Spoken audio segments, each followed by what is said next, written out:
not only surprised, I was disappointed. Because you seem to direct that towards the Republicans. It was the Solicitor General of this administration not 2 weeks ago before the Supreme Court who talked about the damage wreaked by the separation of families. Of course, he wasn't talking about Sarah Root's family, and he wasn't talking about Joshua Wilkerson's family, and he wasn't talking about Casey Chadwick's family or Kate Steinle's family. He was talking about the families of people who are not here legally, and that just struck me as a political comment that he made. And of course, it's not us on our side that advocate for sanctuary cities, which is quintessentially a political analysis that we're going to allow state and local officials to decline to follow federal process, but at the same time, we don't trust state and local cops enough to actually enforce immigration laws. That is a political calculus. That is not one done by folks on our side of the aisle. My friend from Maryland, Mr. Cummings, went to great lengths to quote from episodically from a single Republican. I've never heard him quote Secretary Castro, who has come before committees of this Congress and advocated for citizenship for all 12 million aspiring Americans. Like all 12 million can pass a background check. All 12 million, not a single one of them can't pass a background check. So if we're going to talk about political pandering, and if we're going to use your phrase, and you're the one who used it, I think we ought to at least acknowledge there's plenty of political pandering going on your side as well. Let me make myself very clear. Very clear. I was not referring to one party or the other. I asked for everyone to drop the political banter and fighting and help me get a system that works. All right. I want the record to be clear on that. The record's clear. Let's let the record be clear about one other thing, because I am vexed as to why Mr. Mejia was not detained. Can you tell me, as a former prosecutor, why the killer of Sarah Root was not detained? An individual from ICE looked at the specific facts and circumstances related to that matter. This individual had no criminal convictions, previous criminal convictions, and made a determination based on his judgment that he did not need to be detained. And you and I disagree with that? No. It's more than that you and I disagree with that. That individual was in fact wrong, because Mejia has failed to appear for court, has he not? Has he absconded? It's very easy to look back, sir. Very easy to look back, and yes, he has Well, I'm absconded. looking back so we can look forward and prevent the next one. And that's about all we can do, unless we have a crystal ball, is look back and see what facts we were given him. Mr. Mejia, the only two things you look at in a bond analysis are danger to the community and flight risk. Those are the only two things you look at. So help me understand why someone driving 3 times the legal rate of impairment who is not here legally, did he have any criminal history at all, any arrest at all? We did not find criminal history. I think I've been advised by Senator Ernst that he had some traffic violations previously. But criminal convictions, our records didn't indicate that he had. Has he failed to appear subsequently for court appearances? Subsequent to what? Subsequent to his killing of Sarah Root. Oh, no, he did not appear for his right, so he's failed to appear. That was my question. Absolutely. So the discretion exercised was wrong. These are tough decisions, sir. This one actually is not that tough to me, Director, with all due respect. It's not that tough. Okay. Federal judges... Would you have granted a $5,000 bond for that defendant? I don't think the bond was set at $5,000. No, it was $50,000, which means he had to post $5,000. Yes. Would you have set that? I would not. If I were a judge of that state court, and I believe that was a judge of the state court system who made that decision. Another factor that the officer from ICE might have looked at in making his decision. I will tell you, judges make tough decisions every day, and we can point to judges. I was on the receiving end of many of these as a prosecutor, asking for bond, asking for detention, and a federal judge said no, and later that person absconded. Unfortunately, it irks me every time, of course. Unfortunately, it happens a lot. Well, it does happen, and sometimes with tragic consequences. I'm out of time, so I will close up with this. I believe in a previous life, I'm sure you work with state and local law enforcement in addition to federal law enforcement. Absolutely. And it's always struck me as unusual that we trust state and local law enforcement with the enforcement of every category of crime. I'm sure you had them on some task forces, whether it be narcotics, whether it be human trafficking. We trust them in child pornography cases. We trust them in all categories of cases, including traffic enforcement. So why don't we trust them in immigration cases? Well, we do actually. We have a 287G program that we enlist the help of local law enforcement in helping us with immigration enforcement. There are a number of jurisdictions, and I've asked our people to expand that program. You've asked them to expand it because it seems like it's shrinking. No, sir, it's not shrinking, other than maybe a jurisdiction withdrawing. That I can't control. We beg them to stay, but sometimes they withdraw based on whatever consideration. So you do trust state and local law enforcement to enforce immigration laws, and you do not buy into the Democrat mantra that somehow racial profiling prevents them from being able to enforce that category of crime, but not any other category of crime? Well, that's a fully loaded question, which I'd like to break down, because there is racial profiling, sir. I'm not saying that it happens every day, but there is. And so for me to agree with your general proposition would require me to agree with parts of it that I don't agree with. Well, I'd like to have this conversation more, because there would be racial profiling in narcotics cases. There's racial profiling in traffic stop cases, and that doesn't stop feds and state and locals from partnering. So I'm just trying to understand why immigration cases are different. And I think I said they're not different. We have a You may have said it, but my Democrat colleagues have not. You may have. Gentleman's time's expired. The chair now recognizes Delegate Norton for 5 minutes. And I want to thank you for not only the panel that's before us, but the panel you tried to have before us. Not only did Ben Rhodes not appearing cost us an opportunity to question Mr. Rhodes, it cost us the opportunity and the privilege to ask questions of our friend and colleague Tommy Cotton. Speaking of constitutional crisis, hauling a United States senator before a committee of Congress would really have created a constitutional crisis. So good thing for us, Tommy was willing to come on his own, and it would have, the background contrast would have been interesting to me. You know, the White House is very critical of Senator Cotton and has been for several months now. Senator Cotton, of course, when he was serving tours of duty in the United States Army in Afghanistan and Iraq, Ben Rhodes was navigating the mean streets of a creative writing curriculum in his post. I mean that literally. That is not figurative. He has a master's in creative writing. And if you're interested in writing haikus and sonnets and novellas, he's probably the right guy. On the other hand, if you're advising the leader of the free world on foreign policy matters, I don't know how a haiku helps. But I would have enjoyed the opportunity to ask Mr. Rhodes how his background prepared him to sell the Iranian deal, but yet Tommy Cotton's background did not prepare him to criticize the Iranian deal. That would have been an interesting dichotomy for me. But what I really wanted to do, Mr. Chairman, was ask Mr. Rhodes to help me, as Gruber did in the past, understand what he meant by certain things. Mr. Chairman, he said, we created an echo chamber. Does the chairman know who we is? I do not. Well, certainly he couldn't be referring to other presidential advisors, because he then invoked executive privilege, and he can't be talking about what other presidential advisors said. So it couldn't be that, could it? I do not know. Okay. Well, then he said, reporters call us to explain to them what's happening in Moscow and Cairo. And I'm curious which reporters that would be. Which ones call him to find out what's going on in Cairo? But we can't ask him because he's not here. And I would add, he has plenty of time to sit down for what he had hoped to be a fluff piece in the New York Times.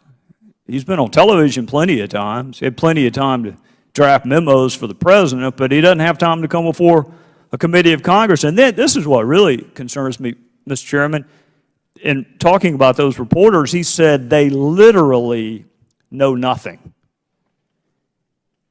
How does someone literally know nothing? He said they were 27 years old, which suggests that they probably have a driver's license at that point. You have to know something to get a driver's license. If they're 27, they'd be eligible to vote in the Democrat primary, more than likely. So you have to know something. So when you say they literally know nothing, that struck me. I wanted to ask him about that. Also, I think that his appearance today, had he bothered to come, would have created an opportunity for a little bit of bipartisanship, which I know our friends on the other side of the aisle like from time to time.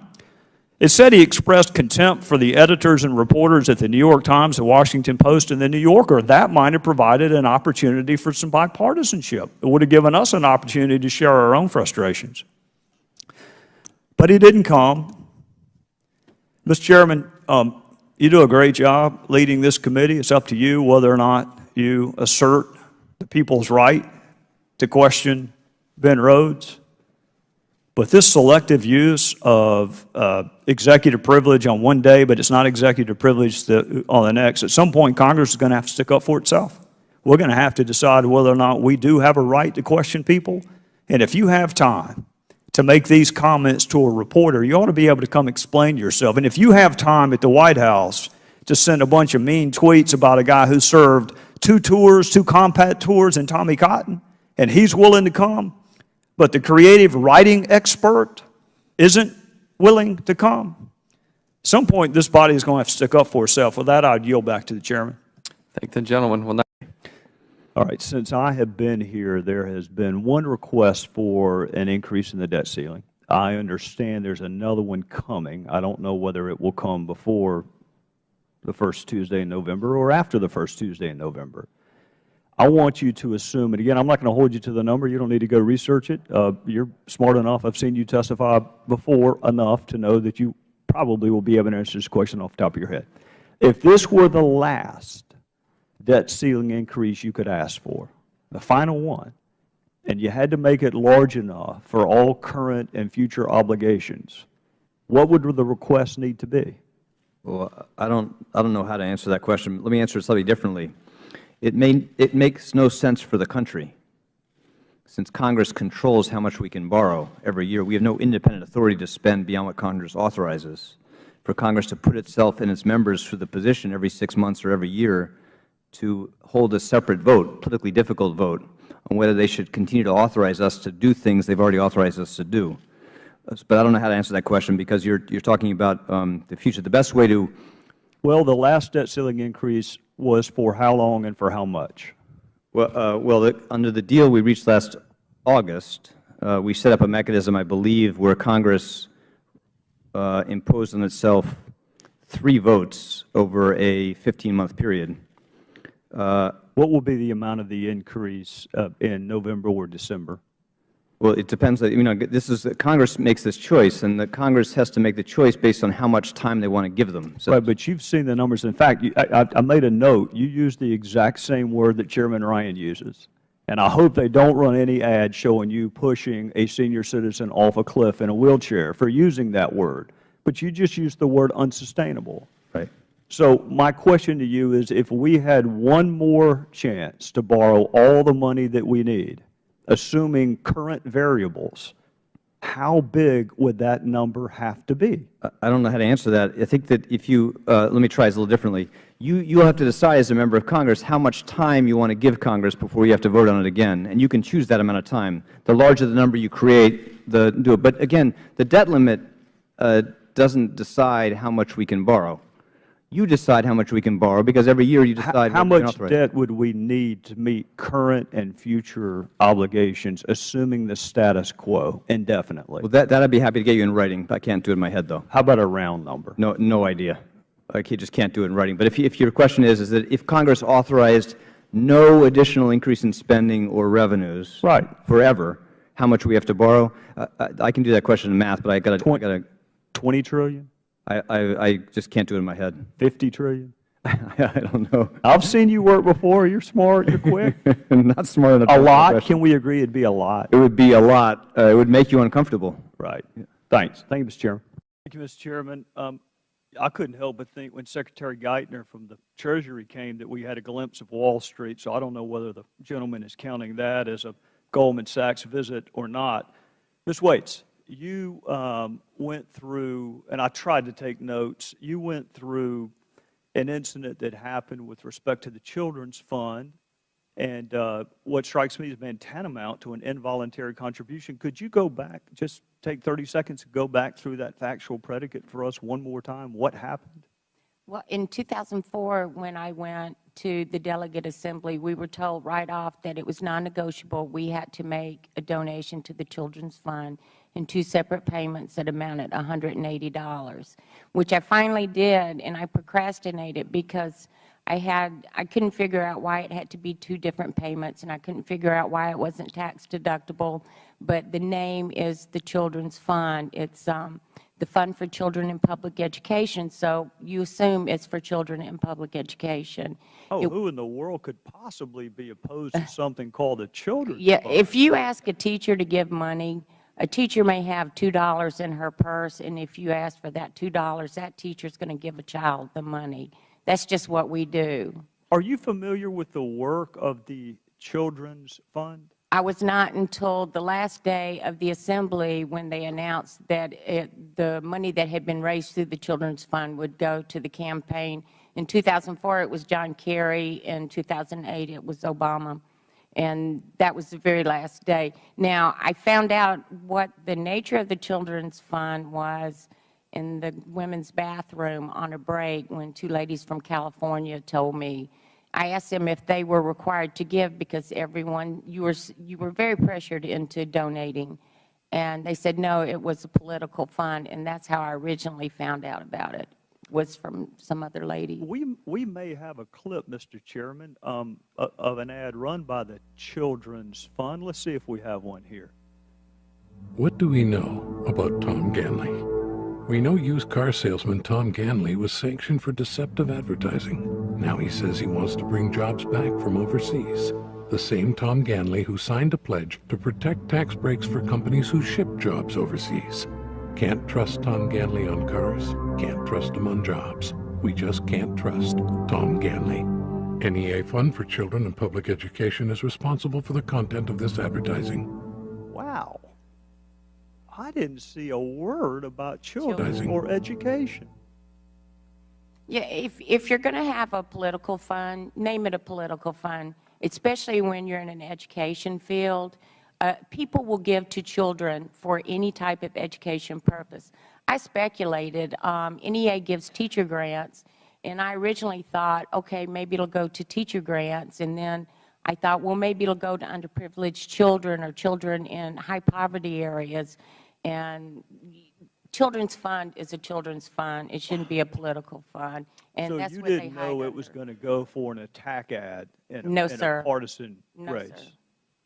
Now, something in your original opening statement led me to believe that there was not only a component of involuntariness to it, but that there was perhaps some shenanigans with travel money. How did that happen? They took dues from BCEA members, and they included the amount of the donation in 2008 into our travel money. Because when I kept insisting to have the money back, I was told to stop insisting because the amount was included in my travel money that was separate from my travel money, so which infuriated me even more. They used our BCEA dues to contribute. Professor Dow Schmidt, excuse me. I was just a country prosecutor. I never got into FEC law. And is that legal, what she just described? I am a labor and employment law professor. So Oh, but you have an idea, don't you? Well, I would give you my opinion that I find that disturbing too, frankly. She's a state I didn't employee. ask whether you found it disturbing. I asked whether you found it legal or not. That I don't